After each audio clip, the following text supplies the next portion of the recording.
আপনাদেরও উচিত নিজেদেরকে এইভাবে রাঙিয়ে তোলার।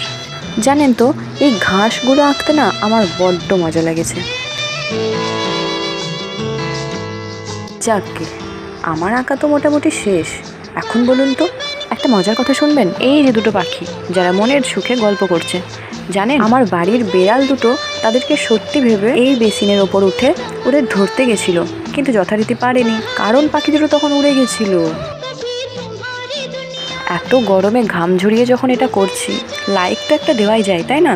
আমার কথা শুনতে শুনতে যে রামধনু গাছটি আপনারা দেখলেন, সেটা আপনাদের কেমন লাগলো অবশ্যই জানাবেন।